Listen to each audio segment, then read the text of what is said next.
Hello students, Shahid Khan educational academy में मैं आपका टीचर इंजीनियर उस्मान खान। आज का जो हमारा टॉपिक है वो है class 9 chemistry new book chapter number 3 का लेक्चर नंबर 2। लेक्चर नंबर 1 में हमने एक क्वेश्चन केमिस्ट्री सॉल्व करने की कोशिश की थी कि एटम जो है ना वो आपस में केमिकल बॉन्ड क्यों बनाते हैं। तो उसके बारे में उन्होंने कुछ बातें बताई थी। वो अगर आप बेसिक इंट्रोडक्शन वाला लेक्चर देख लें इससे पिछले वाला, तो वो आपको ऊपर टॉप आपके स्क्रीन पे टॉप राइट कॉर्नर पे आपको आई बटन में भी शो हो रहा होगा। तो आप उसको एक बार देख लें, तो फिर आपको बेसिक अंडरस्टैंडिंग आ जाए। फिर हम नेक्स्ट टॉपिक शुरू कर सकते हैं। तो आज का जो लेक्चर है हमारा वो होने लगा है वो केमिकल बॉन्डिंग की एक फर्स्ट टाइप है। फर्स्ट टाइप हम इसलिए कह रहे हैं क्योंकि वो सबसे ज्यादातर जो है ना केमिकल बॉन्डिंग जो होती है वो उसी बॉन्डिंग को फॉलो करते हुए होती है। अब वो जो टाइप है वो है आयनिक बॉन्डिंग। तो हम समझते हैं कि आयनिक बॉन्ड क्या होता है और आयनिक बॉन्डिंग क्या होती है और कौन कौन से जो एलिमेंट्स हैं वो आयनिक बॉन्डिंग करते हैं। तो मैंने वो आयनिक बॉन्डिंग वाला जो पेज है वो आप अभी हम जाएंगे उसकी तरफ भी। लेकिन हम इसी चैप्टर के ना पेज नंबर 47 पे आ जाएं आप। इसी चैप्टर के पेज नंबर 47 पे आप देखें पीरियोडिक टेबल है। तो पहले थोड़ा सा ना पीरियोडिक टेबल के ऊपर हाथ साफ कर लें अपना। तो उसके बाद फिर हम आयनिक बॉन्डिंग की तरफ जाएंगे, तो फिर ठीक होगा काम, ना समझ आ जाएगा यहाँ से। तो ये जो लेक्चर है ना बड़ा इंपॉर्टेंट होने लगा है, क्योंकि मैंने आपको पिछले लेक्चर में ही कहा था कि तकरीबन मैं जो केमिस्ट्री के जो बेसिक रूल्स है ना 50% तक जो केमिस्ट्री है, बेसिक केमिस्ट्री 50% तक मैं आपको इसी लेक्चर में सॉल्व करा दूंगा। तो आपने ये वीडियो पूरी देखनी है। इनशाला आपकी जो केमिस्ट्री की जो बेसिक अंडरस्टैंडिंग है, कॉन्सेप्चुअल बिल्डिंग इसी वीडियो से होने लगी है। आप कहीं पर भी जाके दोस्तों में बैठेंगे ना, तो आपका जो है ना वाह वाह हो जाएगी अगर आपको ये लेक्चर अच्छे से आता है तो। ठीक है, आप स्कूल में जाएंगे, आप अपनी अकेडमीज में अगर कहीं पढ़ते हैं वहां पर जाएंगे, तो आपको बेसिक अंडरस्टैंडिंग होगी। तो आप इसके अकॉर्डिंग तमाम की पूरी केमिस्ट्री जो है ना क्लास 9 की वो आप अच्छे से समझ सकेंगे। तो आज का लेक्चर बहुत ध्यान से सुनना है और पूरा सुनना है। मैं आपसे वादा करता हूँ कि ये लेक्चर पूरा होने के बाद आपके पास इंतहाई किस्म का ना बेहतरीन किस्म का नॉलेज आ चुका होगा। और आपने मुझसे वादा करना है कि आपने ये वीडियो पूरी देखनी है। तो बस अब ज्यादा टाइम नहीं लगाते, अब हम शुरू करते हैं अपना लेक्चर आज का आयनिक बॉन्डिंग पे। उससे पहले हम ना कॉन्सेप्चुअल बिल्डिंग करेंगे अपनी पीरियोडिक टेबल पे। इसको देखेंगे कि हमने किसको किस तरह समझना है और आयनिक बॉन्डिंग में इसका क्या रोल है। ओके, यहाँ पर आप देख सकते हैं कि कुछ लाइंस इस तरह हैं, ऐसे ऐसे इस तरह, ठीक है। और कुछ लाइंस ना इस तरह हैं, ठीक है। ये बातें आपको पता लग गई हैं। एक हॉरिजॉन्टल लाइंस इसको हम कहते हैं और इसको हम कहते हैं वर्टिकल लाइंस हैं ये तो लाइंस हमें नजर आ रही हैं। लेकिन फिर हम इसको एक नजर और देखें, अगर हम इसकी काउंटिंग करना चाहें कि हमारे पास हॉरिजॉन्टल लाइंस कितनी है और वर्टिकल लाइंस कितनी है, वो अगर हम देखना चाहें उसको भी हम देख लेंगे, कोई मसले की बात नहीं है। इस तरह जो है ना ये हॉरिजॉन्टल लाइंस हैं। कुल मिला के 1 2 3 4 5 6 7 सात ऐसी हैं हमारे पास जो कि हॉरिजॉन्टल लाइंस हैं और इनको हम कहते हैं पीरियड्स। हॉरिजॉन्टल लाइंस सात हैं और इनको क्या कहते हैं, पीरियड्स कहते हैं। अब वर्टिकल लाइंस गिनते हैं अगर हम, ये इस तरह गिनते जाएं गिनते जाएं गिनते जाएं, तो हमारे पास लिखा हुआ भी है ऊपर, जो आखिरी लाइन है ना वर्टिकल आखिरी लाइन ये है 18 18। इसका मतलब ये है कि हमारे पास जो वर्टिकल लाइंस हैं वो हैं 18 और इनको हम कहते हैं ग्रुप्स। तो आपने दो चीजें याद की आज, पीरियड्स और ग्रुप्स। तो टोटल पीरियड्स कितने हैं, 7। टोटल ग्रुप कितने हैं, 18। ये दो बातें तो हमने अब याद कर ली हैं इसमें। इसके अलावा जो मैंने चैप्टर नंबर 2 के अंदर एक एटॉमिक नंबर और मैथ नंबर वाला लेक्चर दिया था, वो भी आपको ना टॉप राइट कॉर्नर पे अपने नजर आ रहा होगा स्क्रीन में, उसका लिंक वो भी आप जाके एक बार देख सकते हैं। तो मैंने समझाया था कि पीरियोडिक टेबल के ऊपर ना दो नंबर्स लिखे होते हैं, एक बड़ा नंबर होता है और एक छोटा नंबर होता है।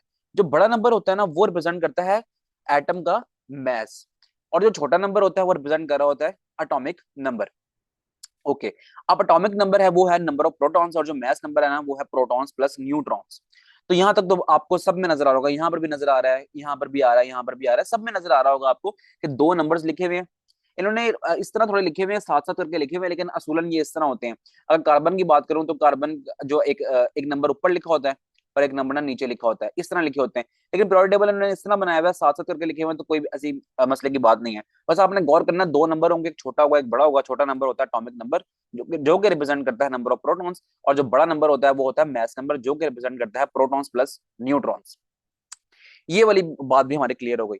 अब तक हम ना दो बातें याद कर चुके हैं कि पीरियोडिक टेबल के अंदर 7 हॉरिजॉन्टल लाइंस होती हैं जिनको हम कहते हैं पीरियड्स, ठीक है। इसी तरह करके आप काउंट कर लेना, अगर 7 यहां तक खत्म हो रही हैं। अच्छा, यहां पर भी आप देखें ये इजाफी, आप सोचेंगे कि यार ये भी तो लाइंस हैं, तो इसकी लाइंस नहीं है, ये वाली जो है ना इसकी जगह यहाँ पर है इस पूरी लाइन की, और इस पूरी लाइन की जगह जो है ना वो यहाँ पर है।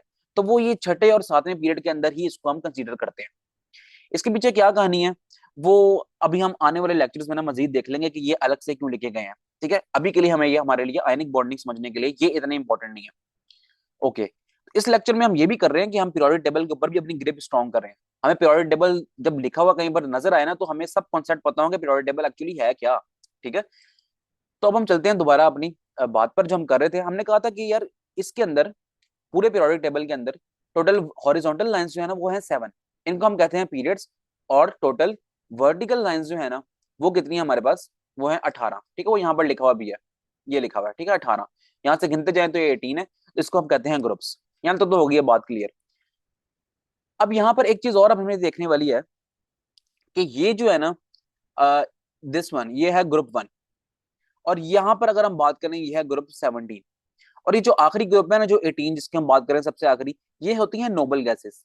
हमने पिछले लेक्चर में भी डिस्कस किया था कि नोबल गैसेस नोबल हैं ही क्यों, क्योंकि वो रिएक्टिविटी में अपना रोल प्ले नहीं करती। मतलब वो किसी और के साथ अपना बॉन्ड नहीं बनाती, अपना बॉन्ड नहीं बनाती, और वो कोई नया कंपाउंड नहीं बनाती। ठीक है, वो जिस तरह है उसी तरह खुश है। लेकिन जो ग्रुप 1 से लेकर ग्रुप 17 तक जो भी एलिमेंट्स है ना, वो बनाते हैं, बॉन्डिंग करते हैं। वो आप एक दूसरे के साथ मिलते हैं या फिर आपस में मिलते हैं और कुछ नया कुछ बॉन्ड बना लेते हैं, स्टेबिलिटी अटेन करने के लिए, ताकि वो स्टेबल रह सके। अच्छा जी, दोबारा हम आते हैं यहाँ पर ग्रुप 1 पर। अब ये जो ग्रुप 1 है ना, इसकी स्टोरी ये है कि ये जो ग्रुप 1 है, इसके जितने भी मेंबर्स हैं, इसके आउटर मोस्ट शेल के अंदर इलेक्ट्रॉन्स होंगे सिर्फ और सिर्फ एक।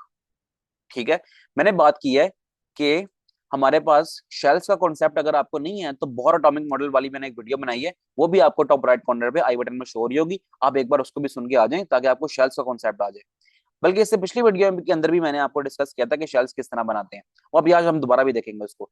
अभी तक जो मैंने बात याद करवानी है ना आपको, वो ये है कि जो ग्रुप 1 के जितने भी मेंबर्स है ना, उनके आउटर मोस्ट शेल में, यानी कि आखिरी शेल में, न्यूक्लियस से जितना दूर होगा, और वो न्यूक्लियस से अगर सबसे दूर जो शेल होगा वो होगा आखिरी शेल, उसको हम कह देंगे वैलेंस शेल या फिर आउटर मोस्ट शेल।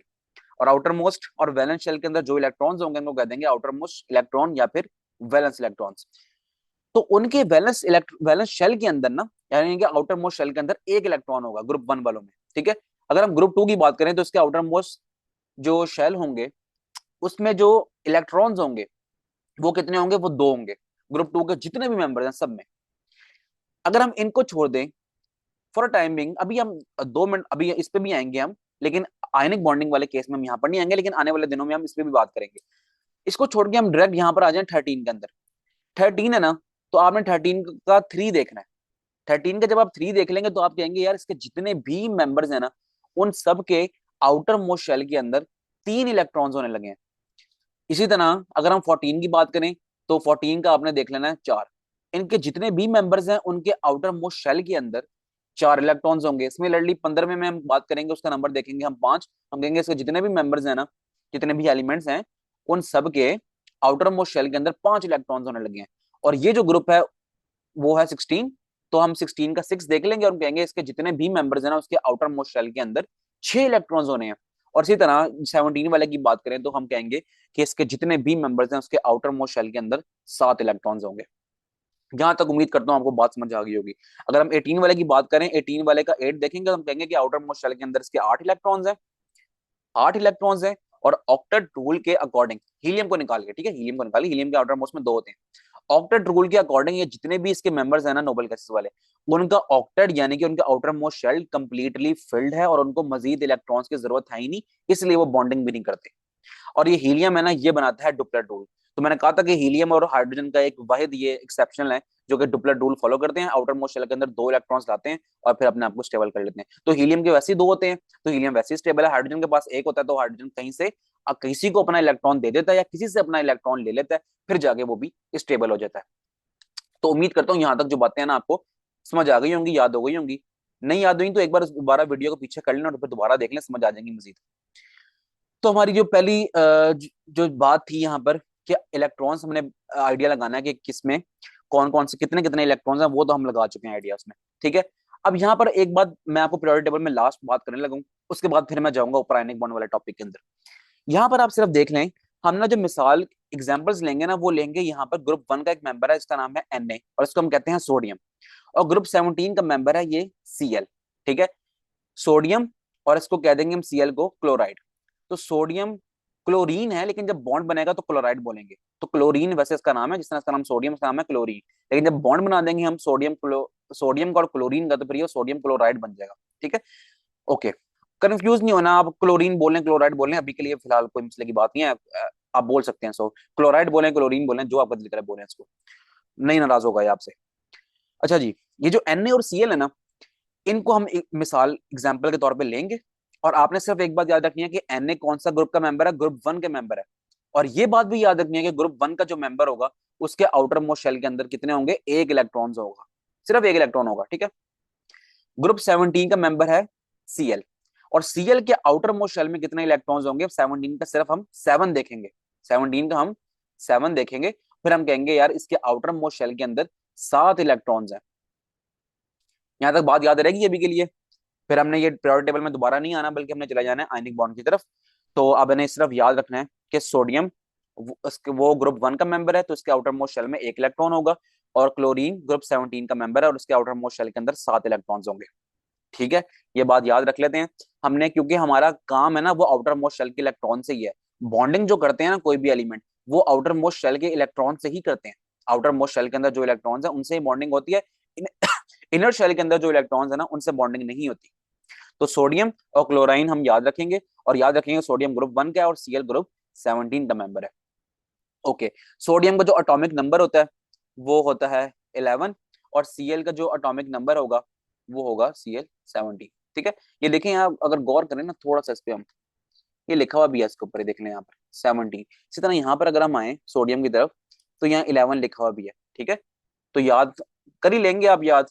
Na का जो है एटॉमिक नंबर वो 11 है, और ये ग्रुप 1 का मेंबर है। Cl का जो एटॉमिक नंबर है वो है 17, और ये ग्रुप 17 का ही मेंबर है। ठीक है, मजे की बात है, 17 याद रखना, आपको दोनों बातें याद हो जाएंगी इसकी। अब हम चलते हैं आयनिक बॉन्ड वाले टॉपिक की तरफ और मजीद बातें समझते हैं। ओके, आयनिक बॉन्ड आजा, आ गया आयनिक बॉन्ड।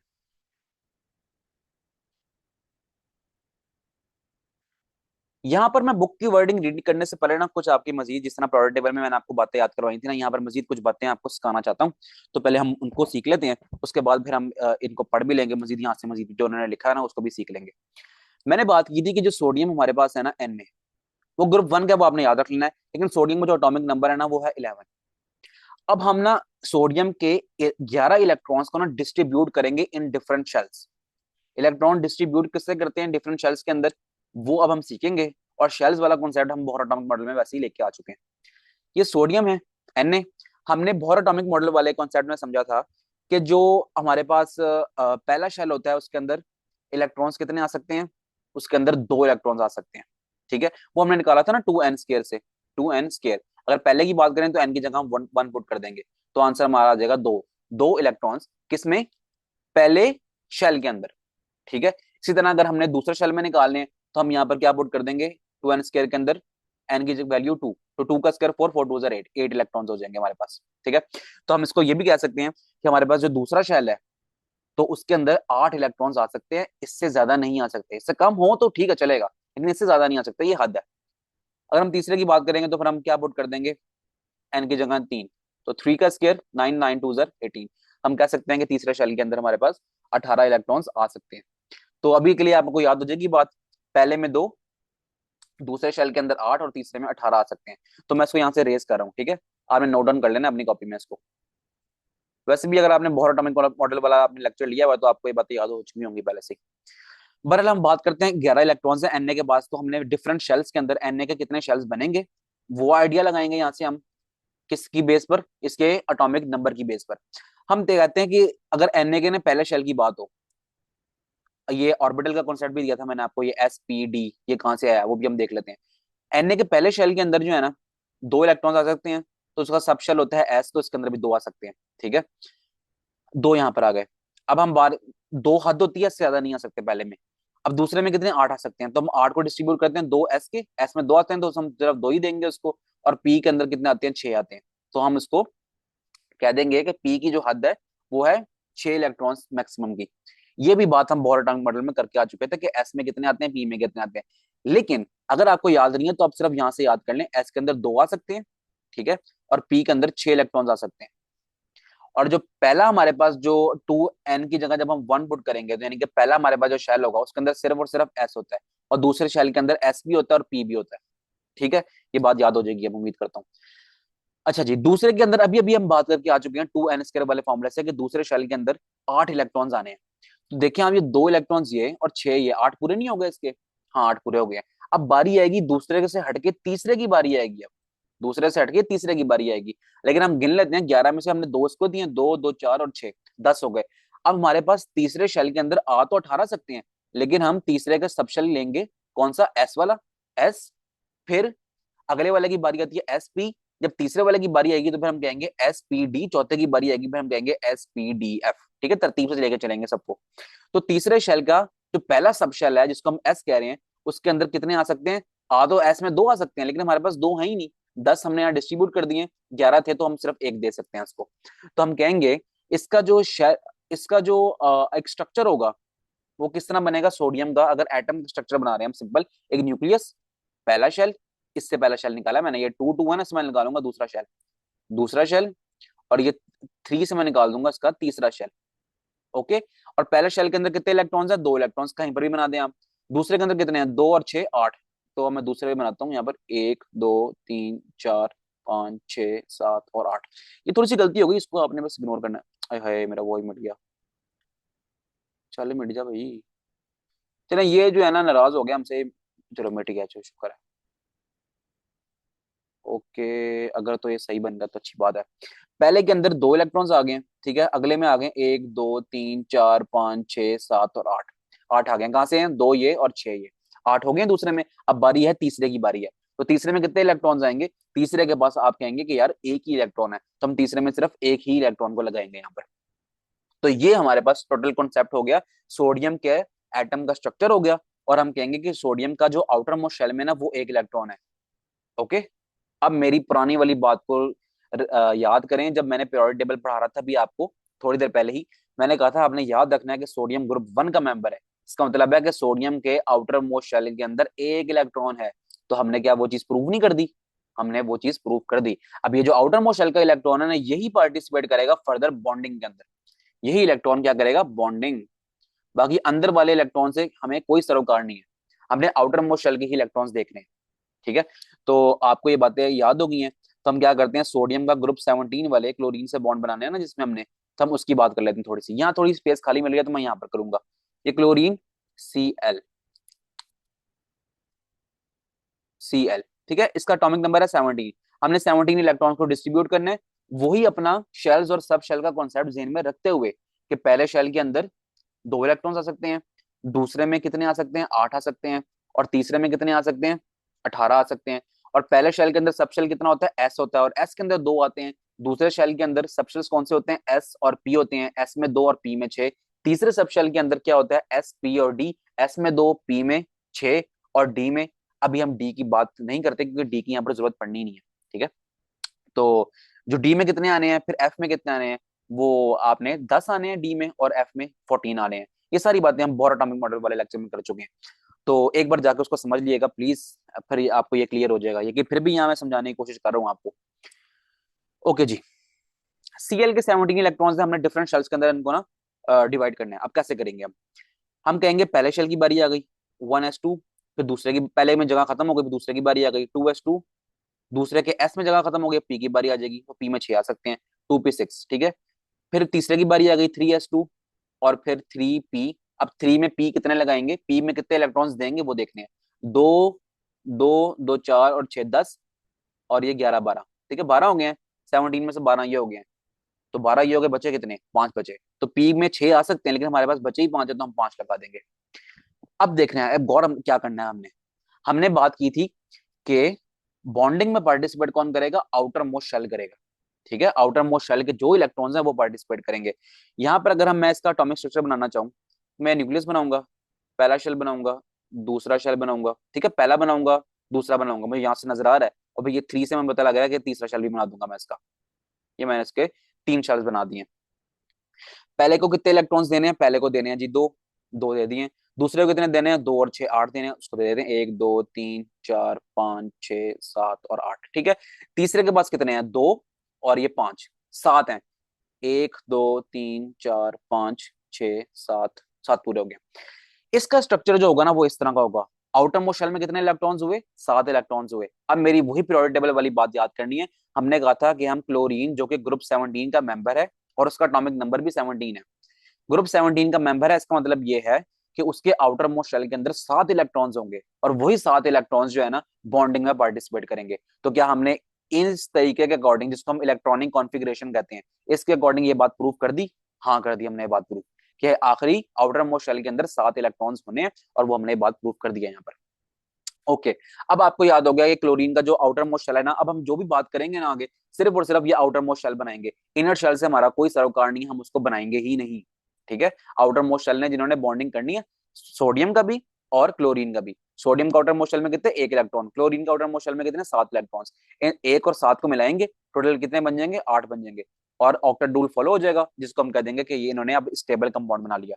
इस वक्त तक ना तो सोडियम स्टेबल है ना ही क्लोरीन स्टेबल है। हाय, उम्मीद करता हूँ ये बातें आपको समझ आ गई होंगी।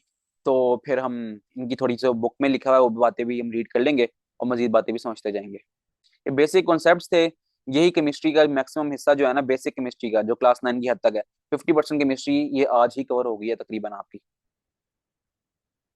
ओके जी, यहाँ पर आ जाए जी। ये जो टेबल बनाया हुआ है Na और Cl, क्या बात की थी हमने? पहले शेल के अंदर सोडियम के कितने थे?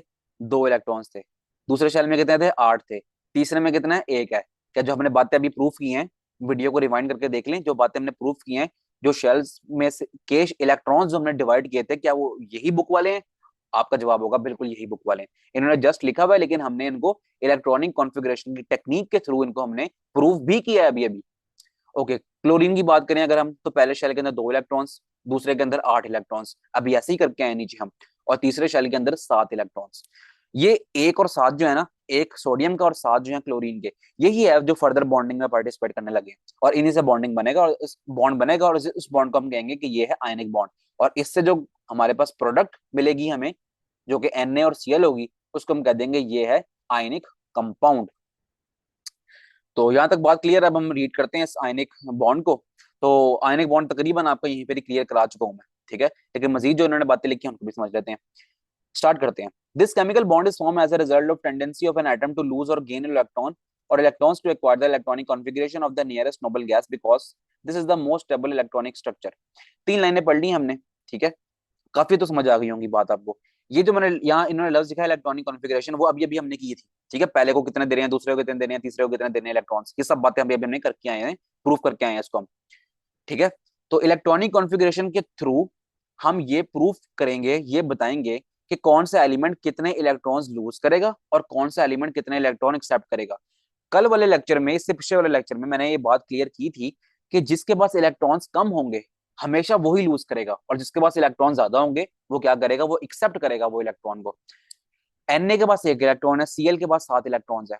खुद सोचें और बताएं कि Na इलेक्ट्रॉन को लूज करेगा या फिर Cl लूज करेगा। आपका जवाब होगा कि Na के पास 1 इलेक्ट्रॉन है, चूंकि ये इलेक्ट्रॉन कम है तादाद में, तो ये लूज करेगा और ये Cl को दे देगा, ठीक है, जिसके पास 7 है। तो 1 और 7 मिलके टोटल ये 8 बना देंगे। ओके, अब ये क्यों करते हैं एटम्स? इलेक्ट्रॉनिक कॉन्फ़िगरेशन अटेन करने के लिए, जो कि है नोबल गैसेस की, यानी कि नोबल गैसेस की इलेक्ट्रॉनिक कॉन्फ़िगरेशन क्या है कि उनके आउटर मोस्ट शेल ग्रुप 18 के हैं, तो आउटर मोस्ट शेल में उनके 8 इलेक्ट्रॉन्स है। तो सारे के सारे जो एलिमेंट्स है ना, वो यही कोशिश में लगे हुए हैं कि हमारे भी आउटर मोस्ट शेल में 8 इलेक्ट्रॉन्स आ जाएं, चाहे वो अपने हो, अपने तो नहीं हो सकते इनके, या फिर वो किसी से लेकर हो। Okay, let us take the example of the formation of simple and important compound. बहुत सिंपल एंड बहुत इंपॉर्टेंट कंपाउंड। इंपॉर्टेंट क्यों कह रहे हैं हम? क्योंकि ionic bonding without the example of NaCl हम आयनिक बॉन्डिंग को समझ नहीं सकते, ठीक है, इतना कॉमन है ये। सोडियम क्लोराइड, NaCl क्या होता है? ये वही नमक है जो हम घर में खाते हैं, इसी की डेप्थ पढ़ रहे हैं सारी आज। This compound is formed when the element sodium and chlorine react chemically. ये कंपाउंड कब बनता है? जब सोडियम Na और Cl क्लोरीन आपस में रिएक्ट करते हैं, केमिकल बॉन्ड बनाते हैं। और केमिकल बॉन्ड कैसे बनाएंगे? इलेक्ट्रॉन शेयरिंग के फिनोमेना के थ्रू, ठीक है, इलेक्ट्रॉन शेयर करेंगे, एक इलेक्ट्रॉन डोनेट करेगा दूसरे को और दूसरा इलेक्ट्रॉन को एक्सेप्ट करेगा। The electronic configuration of this element is shown in figure. कहता है इलेक्ट्रॉनिक कॉन्फ़िगरेशन यहाँ शो की हुई है। ये बहुत आपको रटा नहीं लगाना, जिस तरह मैंने सिखाई थी ना ऊपर करना, आपने सिर्फ उस तरह सीखनी है इसको। अगर वो नहीं सीख के समझ आ रही तो आपने मुझे दोबारा बताना है, मैं अलग से वीडियो भी बना दूंगा उसकी इलेक्ट्रॉनिक कॉन्फ़िगरेशन पे। तो आपने उस तरह सीखना है इसको, और फिर ये बात देखनी है आपको क्या वाकई जो बुक में बात लिखी है और जो हमने बात प्रूव की है, क्या ये सिमिलर हैं बातें। तो आपका जवाब होगा बिल्कुल सिमिलर है। ओके जी। And electrons from the outer most shell of the sodium atom, मैंने वही बात की थी कि हमने इनर शेल्स को नहीं देखना, जो आखिरी शेल है ना सिर्फ उसको देखना है। इनर शेल्स को नहीं देखना, सिर्फ और सिर्फ आखिरी शेल को देखना है हमने। Okay. Is transfer to the outer most shell of chlorine atom. ये तो Na का जो एक इलेक्ट्रॉन था ना आउटर थर्ड शेल का, यानी कि आखिरी आउटर मोस्ट शेल का, वो कहता है कि इसने ट्रांसफर कर दिया क्लोरीन को, जिसके बाद पहले से साथ थे। Okay. And in doing so, both these atoms acquire the electronic configuration of their nearest noble gas. ये करते हुए ये अपनी जो आइडेंटिटी थी, Na की अपनी आइडेंटिटी थी, Cl की अपनी आइडेंटिटी थी, कहते हैं इन्होंने अपनी आइडेंटिटी तो खो दी, शनाख्त खो दी, लेकिन ये NaCl जब आपस में बने ना, तो इनका एज अ होल इनका जो आउटर मोस्ट शेल बना होगा ना, उसके अंदर 8 इलेक्ट्रॉन्स आ गए होंगे, और 8 इलेक्ट्रॉन्स रिप्रेजेंट करते हैं कि उन्होंने इलेक्ट्रॉनिक कॉन्फ़िगरेशन अटेन कर ली है नोबल गैसेस की, यानी कि उनके इलेक्ट्रॉन्स भी आउटर मोस्ट शेल में नोबल गैसेस जितने हो गए। ये रिएक्शन है, ये सिंपल Na का आइटम है, ठीक है, और Na के ऊपर प्लस चार्ज आ गया, कब आता है, जब वो इलेक्ट्रॉन लूज करता है। ये बातें मैं पहले भी आपको डिस्कस कर चुका हूँ, पिछले लेक्चर में खासतौर पर मैंने डिस्कस की थी कि कब प्लस चार्ज आता है, कब नेगेटिव चार्ज आता है। ये जो इलेक्ट्रॉन Na ने लूज किया है ना, वही इलेक्ट्रॉन हमने यहाँ पर लिख दिया Cl के साथ, ठीक है। Na ने छोड़ा और ये Cl के साथ आगे वो ऐड हो गया, प्लस नजर आ रहा है ना, Cl के साथ जाके वो ऐड हो गया, रिजल्टिंग क्या बना, Cl के ऊपर नेगेटिव साइन। जब कोई भी एटम या कोई भी एलिमेंट का एटम, इस तरह मैं कह लूं कि एलिमेंट का एटम इलेक्ट्रॉन को एक्सेप्ट करेगा तो उसके ऊपर नेगेटिव साइन आ जाएगा, नेगेटिव चार्ज इसको बोलते हैं। और जो भी इलेक्ट्रॉन को लूज करेगा तो उसके ऊपर प्लस का चार्ज आ जाएगा। तो यहां तक बात क्लियर होगी। अभी देखें, ये सिंपल Na था प्लस Cl था, फिर Na के ऊपर प्लस चार्ज आया, Cl के ऊपर नेगेटिव चार्ज आ गया, इससे और इससे अगर हम देखें तो ये इस तरह का कंपाउंड बन गया। तो ये बन गया, इस तरह का बॉन्ड बन गया कि Na और Cl, Na पे प्लस है और Cl के ऊपर नेगेटिव है। प्लस क्यों है कि Na ने इलेक्ट्रॉन लूज किया है, जो इलेक्ट्रॉन लूज करता है उसे प्लस साइन आ जाता है, और Cl ने इलेक्ट्रॉन को एक्सेप्ट किया है, और जो एक्सेप्ट करता है इलेक्ट्रॉन को उसके ऊपर नेगेटिव चार्ज आ जाता है। ये देखिए, इन्होंने ट्रांसफर ऑफ इलेक्ट्रॉन फिनोमेना समझाया हुआ है कि किस तरह इलेक्ट्रॉन ट्रांसफर हो रहे हैं, तो वो भी हम देख लेते हैं। सोडियम एटम का एक शेल बनाया हुआ इन्होंने। मैंने पहले ही आपको ये बात बताई थी कि हमने इनर शेल्स नहीं बनाने। सोडियम के वैसे 3 शेल्स बनते हैं, लेकिन हमें इनर शेल्स का की जरूरत ही नहीं है, उन्होंने बॉन्डिंग में पार्टिसिपेट करना ही नहीं है, हमने सिर्फ और सिर्फ आउटर मोस्ट शेल बनाना है। तो सोडियम के आउटर मोस्ट शेल में कितने इलेक्ट्रॉन्स हैं, एक इलेक्ट्रॉन है। क्यों? क्योंकि सोडियम ग्रुप 1 का मेंबर है, जबकि वो ग्रुप 1 का मेंबर है और इसके आउटर मोस्ट शेल में एक इलेक्ट्रॉन है, तो उस इलेक्ट्रॉन को रिप्रेजेंट किया उन्होंने क्रॉस से। आपको कहीं पर डॉट नजर आ जाए, आपको कहीं पर क्रॉस नजर आ जाए, आपने समझ जाना है कि ये इलेक्ट्रॉन की बात हो रही है, ठीक है। अब आप सोचेंगे यार कहीं पर डॉट बनाते हैं कहीं पर क्रॉस बनाते हैं, ऐसा क्यों करते हैं? वो सिर्फ और सिर्फ इसलिए करते हैं कि वो जब दो एटम शो करने हो ना साथ साथ उन्होंने, तो वो इसलिए कर लेते हैं कि यार एक एटम के इलेक्ट्रॉन को हम क्रॉस से शो कर दें और दूसरे के इलेक्ट्रॉन को हम डॉट से शो कर दें, ताकि ताकि ये हो कि हम दोनों के इलेक्ट्रॉन्स में कोई फर्क डिनोट कर रहे हो, ठीक है। बस लेकिन सब कुछ सेम है ही इलेक्ट्रॉन, डॉट भी इलेक्ट्रॉन है, क्रॉस भी इलेक्ट्रॉन है। ओके। सोडियम, इसका जो आउटर मोस्ट शेल में एक इलेक्ट्रॉन था वो यहाँ पर शो कर दिया क्रॉस से। क्लोरीन ग्रुप 17 का मेंबर, याद करें इलेक्ट्रॉनिक कॉन्फ़िगरेशन की थी, और आउटर मोस्ट शेल में कितने आ गए, एस में 2, पी में 5, कितने आ गए, 7 इलेक्ट्रॉन टोटल हो गए, 2 और 5 7 होते हैं। तो 2 2 4 5 6 और ये 7, ठीक है, कुल मिला के कितने हो गए, 7 इलेक्ट्रॉन्स हो गए आउटर मोस्ट शेल में क्लोरीन के। इनर शेल हमने नहीं बनाया क्योंकि हमें उसकी जरूरत नहीं है, मैं बार बार बात रिपीट कर रहा हूँ। रिजल्ट क्या हुआ कि सोडियम ने ना, सोडियम का जो क्रॉस था ना, ये क्रॉस वो जाके ना यहाँ पर अटैच हो गया, नजर आ रहा है ना यहाँ पर आपको क्रॉस, ये देखें नजर आ रहा है, बुक में भी देखेंगे नजर आ जाएगा। ये सोडियम का इलेक्ट्रॉन Cl के साथ जाके मिल गया। जब ये हुआ, यानी कि सोडियम ने अपना इलेक्ट्रॉन Cl को दिया, तो सोडियम के ऊपर प्लस का चार्ज आ गया। Cl ने ये काम किया, यानी कि सोडियम से इलेक्ट्रॉन को एक्सेप्ट किया, तो Cl के ऊपर नेगेटिव चार्ज आ गया। अब क्लोरीन के आउटर मोस्ट शेल में कितने इलेक्ट्रॉन्स हो गए, 7 की बजाय 8 हो गए, क्योंकि उसने एक सोडियम से ले लिया। यहाँ पर लिखा हुआ देखें, सोडियम उसके ऊपर प्लस का चार्ज, ठीक है। Cl के 2 इलेक्ट्रॉन्स ये, 2 इलेक्ट्रॉन्स ये, 2 इलेक्ट्रॉन्स ये, 6, ये हो गया 7वां इलेक्ट्रॉन जो कि Cl के अपने थे।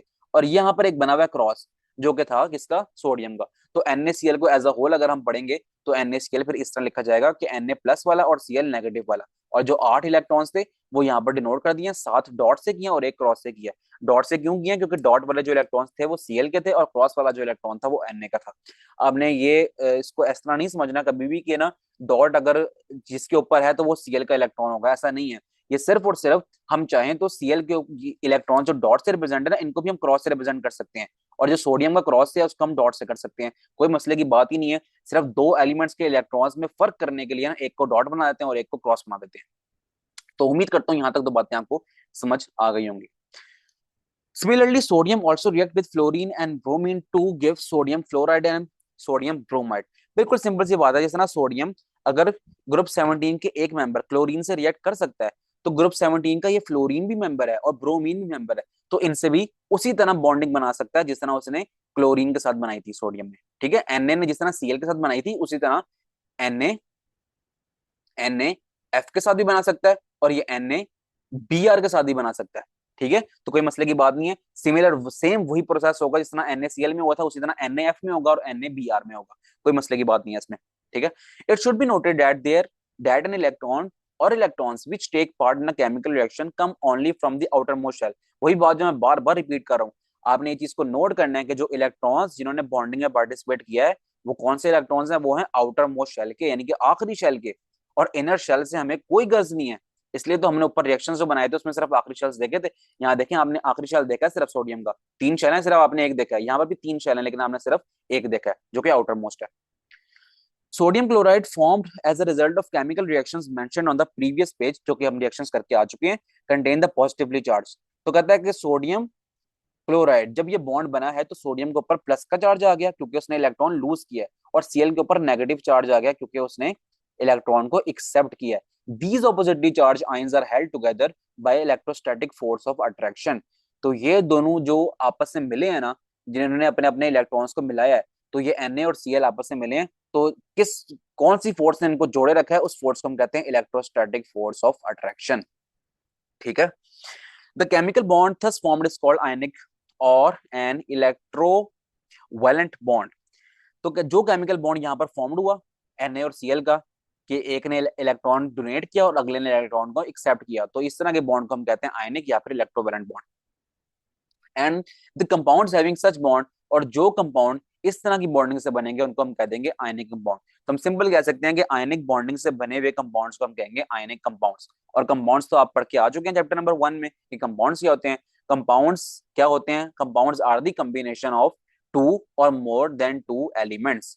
तो एक एलिमेंट Na था और एक एलिमेंट Cl था जो कि बन गया एक कंपाउंड। और कौन सा कंपाउंड बना, इनके अंदर कौन सी बॉन्डिंग है, वो है आयनिक बॉन्डिंग, और ये कंपाउंड जो बना उसको हम कह देंगे ये है आयनिक कंपाउंड। एक और एग्जांपल दिया इन्होंने कैल्शियम की। कैल्शियम मैंने अल्कलाइन अर्थ मेटल। अभी अल्कलाइन अर्थ मेटल कहां से आ गया, इससे पिछले लेक्चर में मैंने बताया था आपको कि ग्रुप 1 के जितने भी मेंबर्स होते हैं उनको हम कहते हैं अल्कली मेटल्स, और ग्रुप 2 के जितने भी मेंबर्स होते हैं उनको हम कहते हैं अल्कलाइन अर्थ मेटल्स। कैल्शियम जो कि अल्कलाइन अर्थ मेटल है, ग्रुप 2 से है। अब बताएं ग्रुप 2 से उसके आउटर मोस्ट शेल में कितने इलेक्ट्रॉन्स होंगे। आप कहेंगे अगर तो वो ग्रुप 2 से है तो उसके आउटर मोस्ट शेल के अंदर, आउटर मोस्ट शेल वो वाला जिसने बॉन्डिंग में पार्टिसिपेट करना है, तो आउटर मोस्ट शेल के अंदर उसके दो इलेक्ट्रॉन्स होंगे। तो अब कैल्शियम क्या करेगा, अपने दो इलेक्ट्रॉन्स लूज करेगा और किसी ऐसे को देगा जिसके पास दो इलेक्ट्रॉन्स की डेफिशिएंसी हो। ठीक है, तो देख लेते हैं हम। अगर हमने बनाना है कैल्शियम क्लोराइड, अब आप खुद सोचें कि जो कैल्शियम है इसके पास तो दो इलेक्ट्रॉन्स हैं और क्लोराइड के पास कितने हैं, 7 इलेक्ट्रॉन्स है। अभी हम पढ़ के आ चुके हैं ना NaCl में, Cl के पास 7 हैं, कैल्शियम के पास कितने हैं, 2 हैं। अगर तो वो 7 वाले को दो इलेक्ट्रॉन्स दे देता है कैल्शियम अपने, तो कितने हो जाएंगे, ये तो 7 और 8 और 9 हो जाएंगे। तो स्टेबिलिटी के लिए तो 8 चाहिए। अब 9 इलेक्ट्रॉन्स हम क्या करें, मसला आ गया ना यहाँ पर। तो कोई मसले की बात नहीं है, हम Cl ऐसा Cl लेंगे कि हम एक Cl नहीं लेंगे बल्कि हम दो Cl लेंगे। हम Cl की तादाद कितनी लेंगे, 2 लेंगे, ताकि कैल्शियम के जो दो इलेक्ट्रॉन्स हैं एक इलेक्ट्रॉन एक Cl के पास जाए ताकि वो CaCl एक बॉन्ड पूरा करे, और एक जो कैल्शियम का एक और इलेक्ट्रॉन बचेगा उसको हम किसी और Cl, जो दूसरा Cl था हमारे पास, उसको दे देंगे हम। तो इसी तरह हमारे पास CaCl2 एक कंपाउंड बन जाएगा। समझ आइए बात, अब यहां से समझ आ जाएगी मजीद। कैल्शियम था, कैल्शियम के पास दो इलेक्ट्रॉन लूज करने की कैपेबिलिटी है क्योंकि इसके आउटर मोस्ट शेल में दो इलेक्ट्रॉन्स हैं। ये लूज क्यों कर रहा है, क्योंकि तादाद में क्लोरीन की तादाद में अगर हम कंपेयर करें, क्लोरीन के पास 7 इलेक्ट्रॉन्स हैं और इसके पास 2 हैं, तो जिसके पास कम होते हैं वही इलेक्ट्रॉन लूज करता है, तो इसने दो इलेक्ट्रॉन्स को लूज कर दिया। अब क्लोरीन ने क्या किया, क्लोरीन के दो क्लोरीन है ये, ठीक है, याद रखिएगा दो क्लोरीन है। क्लोरीन के आउटर मोस्ट शेल में 7 इलेक्ट्रॉन है, 7 है, इसको सिर्फ एक चाहिए बस। ठीक है, लेकिन यहाँ पर 2 है। अब 2 हैं तो कितने चाहिए इसको इलेक्ट्रॉन्स, 2 चाहिए। ठीक है, यहाँ 1 लिख रहा हूं मैं, इसका मतलब है कि एक Cl को एक चाहिए, अगले Cl को भी एक चाहिए। ठीक है, तो टोटल इलेक्ट्रॉन्स कितने हो गए, 2 हो गए। अब ये वो दो ही तो इलेक्ट्रॉन्स वही हैं जो कि कैल्शियम ने रिलीज किए हैं। अब कैल्शियम के रिलीज किए हुए 2 इलेक्ट्रॉन्स आके 2 Cl के पास अटैच होंगे, इसी तरह फिर ये 2 Cl और ऊपर नेगेटिव चार्ज आ जाएगा। तो क्या ख्याल है, समझ आइए बात ये। तो मैं इस बात को फिर रिपीट कर रहा हूँ कि कैल्शियम ने 2 इलेक्ट्रॉन रिलीज किए हैं, तो इन और Cl हमारे पास कितने एटम्स हैं, 2 एटम्स हैं, ठीक है। तो Cl का एक एटम एक इलेक्ट्रॉन एक्सेप्ट कर लेगा और Cl का दूसरा एटम भी एक इलेक्ट्रॉन एक्सेप्ट कर लेगा। तो 2 इलेक्ट्रॉन एक्सेप्ट हुए, तो इसलिए हमारे पास हम कह सकते हैं कि हमारे पास जो कंपाउंड बनेगा, एक कैल्शियम Ca और 2 Cl, CaCl2 हमारे पास एक कंपाउंड बनेगा जिसको हम कह देते हैं कैल्शियम क्लोराइड। रिएक्शन यहाँ पर हुआ है उसको भी देख लेते हैं, तो मजीद बातें क्लियर हो जाएंगी। ये देखिए, ये जी कैल्शियम बना हुआ है, कैल्शियम के ऊपर 2 क्रॉस हैं, बिल्कुल सेम, ठीक है। कैल्शियम जो कि ग्रुप 2 का मेंबर है, तो इसके आउटर मोस्ट शेल के अंदर 2 इलेक्ट्रॉन्स ही होने थे और वो 2 क्रॉस से रिप्रेजेंट कर दिए हमने, कोई मसले की बात नहीं है। और कैल्शियम के साथ हमने Cl कितने लिए हैं, 2 लिए हैं। तो एक Cl के पास 2 ये 2 ये 2 ये और एक ये, 7 इलेक्ट्रॉन्स इसके, 2 ये 2 ये 2 ये और एक ये, तो 7 इलेक्ट्रॉन इसके। तो दोनों Cl के पास 7 इलेक्ट्रॉन्स हैं। कैल्शियम के 2 क्रॉस थे, एक क्रॉस जाएगा इसके पास, एक क्रॉस आ जाएगा इसके पास। अब ज्यादा इजी नहीं हो गया, कैल्शियम के 2 इलेक्ट्रॉन्स में से एक इलेक्ट्रॉन गया इस Cl के पास और एक इलेक्ट्रॉन गया इस Cl के पास। तो ये कैल्शियम ने इस तरह अपनी शेयरिंग की है। चूंकि कैल्शियम ने 2 इलेक्ट्रॉन्स रिलीज किए हैं, तो इसके ऊपर 2+ का चार्ज आ रहा है, इसी तरह यहाँ पर हम 2 मरतबा प्लस लगा देंगे। एनए में कितने प्लस लगाए थे, एक प्लस लगाया था, क्योंकि उसने एक इलेक्ट्रॉन रिलीज किया था, क्योंकि ग्रुप 1 का है, ग्रुप 1 के पास एक ही इलेक्ट्रॉन होते हैं आउटर मोस्ट शेल में, और इसलिए इसने एक इलेक्ट्रॉन अपना लूज कर दिया था। और कैल्शियम ग्रुप 2 का है और इसके आउटर मोस्ट शेल में 2 इलेक्ट्रॉन्स हैं, तो उसने दोनों इलेक्ट्रॉन्स अपने लूज कर दिए, एक दे दिया इस कैल्शियम को और एक दे दिया इस कैल्शियम को। अब देख लें, आप ये क्रॉस नजर आ रहा है, यहाँ पर भी क्रॉस नजर आ रहा होगा। तो Cl के पास कितने हो गए, इस Cl के पास भी 8 पूरे हो गए और इसके पास भी 8 पूरे हो गए। अब ये स्टेबल हो गया, ठीक है। अब इसने एक्सेप्ट किया तो उसके ऊपर नेगेटिव चार्ज आ गया, इसने भी एक्सेप्ट किया तो उसके ऊपर भी नेगेटिव चार्ज आ गया। बिल्कुल जिस तरह NaCl लिखा था उस तरह यहाँ पर लिखा हुआ है उन्होंने Ca2+। Ca2+ क्यों लिखा हुआ है, क्योंकि Ca ने 2 इलेक्ट्रॉन्स को लूज किया है, लूज करके एक इसको दिया और एक इसको दिया। यहाँ पर देखें, 2 ये 2 ये 2 ये और एक ये, 7 इलेक्ट्रॉन Cl के पहले के थे और ये जो क्रॉस आ गया वो कैल्शियम का था, कैल्शियम का इलेक्ट्रॉन था। इसी तरह 2 ये 2 ये 2 ये और एक ये, 7 इलेक्ट्रॉन Cl के पहले से थे और एक ये जो क्रॉस आ गया वो कैल्शियम का आ गया। तो हमारे पास ये नेगेटिव चार्ज क्यों आया, इसके ऊपर भी आया, इसके ऊपर भी आया, क्योंकि इन दोनों ने इलेक्ट्रॉन्स को एक्सेप्ट किया। तो ये हमारे पास कुल मिला के सारे रिएक्शंस थे, ये अब हमने इसको यहाँ पर समझ लिए। उम्मीद करता हूँ समझ आ गया होगा, नहीं समझ आया तो आपने इस वीडियो को दोबारा देख लेना है। फिर भी समझ नहीं आया तो कमेंट सेक्शन में आपने मुझे जरूर बताना है। अब खत्म हो रहा टॉपिक, बस आखिरी जो बातें हैं वो पढ़ रहे हैं हम। These ions then surrounded each other 3 dimensionally. अब इन्होंने ये तो बजाहिर हमने reactions outer most shell show करके हमने बता दिया कि इस तरह ये रिएक्शन होता है, लेकिन ये जब जुड़ते हैं तो किस तरह होते हैं, इनकी 3 डायमेंशनल शेप होती है, ठीक है, 3D किस्म की शेप होती है इनकी। और ये क्या बनाते हैं, क्रिस्टल लैटिस बनाते हैं। और इस तरह की जो शेप होती है इनको हम कहते हैं crystal lattice. Examples of ionic, अभी हम देखेंगे अभी क्रिस्टल लैटिस होता किस तरह का है। Example of ionic compounds are KCl, potassium chloride, group 1 का मेंबर और ये ग्रुप 17 का मेंबर, होगी बात पूरी। Mg और F, ठीक है, Mg और F, Mg जो है ना वो ग्रुप 2 का मेंबर है और F जो है वो कौन सा, ग्रुप 17 का मेंबर है। ये इस अब जिस तरह हमने बनाया था ना CaCl2, ये भी इसी तरह बनेगा, Mg और F यहाँ पर 2 होगा, ठीक है, MgF2 होगा यहाँ पर। इस तरह ये देखें CaF2, क्योंकि Ca जो है वो ग्रुप 2 का मेंबर है और F जो है ग्रुप 17 का मेंबर है, तो इलेक्ट्रॉन 7 हो गए और 7 और 2 9 हो गए, लेकिन हमें 8 चाहिए, इसलिए हमने F2 कर लिया। एक F के पास 7 इलेक्ट्रॉन्स है, एक F के पास 7 इलेक्ट्रॉन्स है, दो में से एक इसको मिलेगा एक इसको मिलेगा, इस तरह हमारे पास CaF2 बन जाएगा। और KBr तो बहुत सिंपल है, के जो है वो है, के है ग्रुप 1 का और Br जो है वो है ग्रुप 17 का। तो 7 इलेक्ट्रॉन्स ये, एक इलेक्ट्रॉन ये, तो हमारे पास बन गया टोटल 8 इलेक्ट्रॉन्स। तो ये कुछ एग्जांपल्स थी जो कि थी हमारे पास इनकी आयनिक कंपाउंड की। आयनिक कंपाउंड के अंदर ऐसे कंपाउंड जिनके अंदर आयनिक बॉन्डिंग हो उसको हम कहते हैं आयनिक कंपाउंड। ओके, अभी हम एक काम करते हैं, ये दो एक्सरसाइज में 2 क्वेश्चन है, इनको भी सॉल्व कर लेते हैं साथ साथ, ठीक है। मैं डिक्टेट करवाया था, आपने चाहे तो अब लिख लें, पहले हम कॉन्सेप्ट समझेंगे, फिर आपने अगर चाहें तो जो मैं बातें बोल रहा हूँ आप उसको लिख भी सकते हैं। क्वेश्चन पहला हमसे ये कहता है, what types of elements form ionic bond, किस तरह के जो एलिमेंट्स होंगे वो आयनिक बॉन्ड्स बनाएंगे। तो ये सिंपल सी बात है, हम कहेंगे कि जो ग्रुप 1 के मेंबर्स हैं और ग्रुप 2 के मेंबर्स, ग्रुप 1 का मेंबर कौन सा, सोडियम जो कि हमने लिया था Na, और ग्रुप 2 का मेंबर जो कि हमारे पास था Ca, कैल्शियम, ठीक है। ग्रुप 1 के मेंबर और ग्रुप 2 के मेंबर जिनको हम अल्कली मेटल्स और ग्रुप 2 वालों को अल्कलाइन अर्थ मेटल्स कहते हैं, ये मिलेंगे किससे, non metals of group 16 and group 17, ठीक है। इनसे मिलेंगे और फिर जाके बनाएंगे आयनिक बॉन्ड।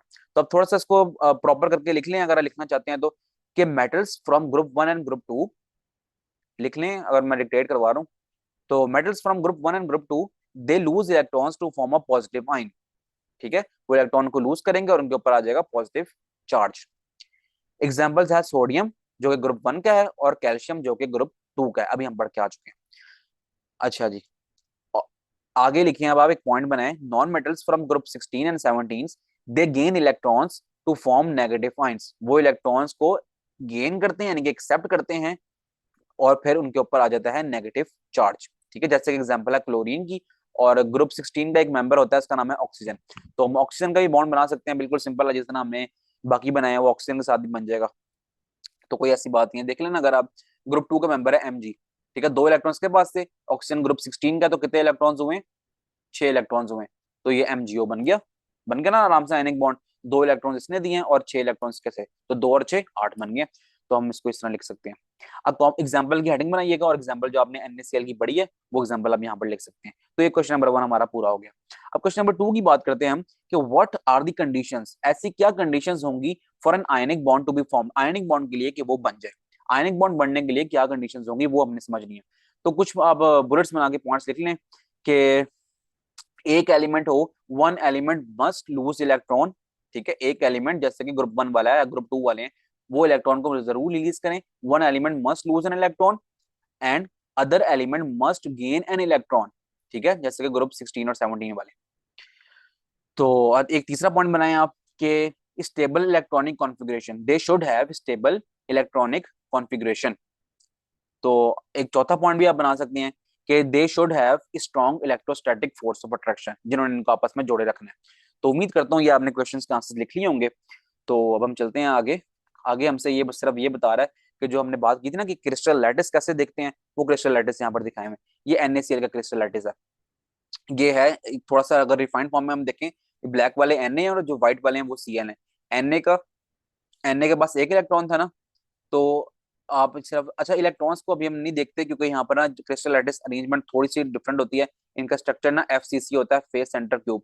तो क्यूब बना होता है, तो जिस तरह ये क्यूब बना हुआ है, ठीक है, क्यूब की एक साइड है, इस साइड के अंदर एक इलेक्ट्रॉन है। ठीक है, इसी तरह अगर आप एक साइड को मेजर करें ऐसे, ये एक साइड बन गई, इसके बीच में करके ना एक इलेक्ट्रॉन ये बना हुआ है। ठीक है, तो फेस सेंटर क्यूब का स्ट्रक्चर होता है और इसको हम कहते हैं रॉक सॉल्ट, रॉक सॉल्ट भी कहते हैं हम इसको। ठीक है, Na को सराउंड किया हुआ है 6 क्लोरीन के आयंस ने।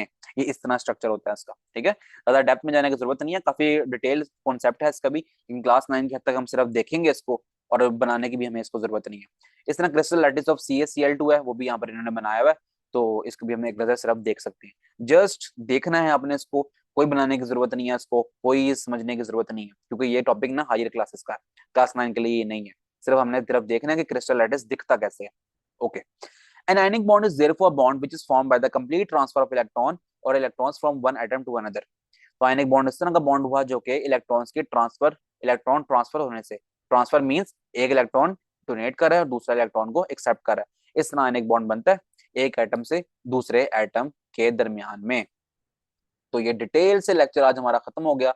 इस वीडियो के एंड में जो है ना, आपको कुछ लिंक्स शो हो रहे होंगे क्लास 9 केमिस्ट्री न्यू बुक के जो कंप्लीट लेक्चर्स हैं, उसका आपको प्लेलिस्ट का लिंक शो हो रहा होगा और चैनल सब्सक्राइब करने का भी लिंक शो हो रहा होगा। तो आप चैनल सब्सक्राइब करें और डिटेल से जो लेक्चर्स देखने हैं आपने फुल बुक के, तो वो भी आप जाके देख सकते हैं। हम इस वीडियो को खत्म करते हैं। उम्मीद करता हूँ ये वीडियो आपको पसंद आई होगी। अगर पसंद आई है तो आपने कमेंट सेक्शन में बताना है। इस वीडियो को लाइक भी कर दीजिएगा और चैनल को सब्सक्राइब भी कर दीजिएगा। ओके जी, अल्लाह हाफिज।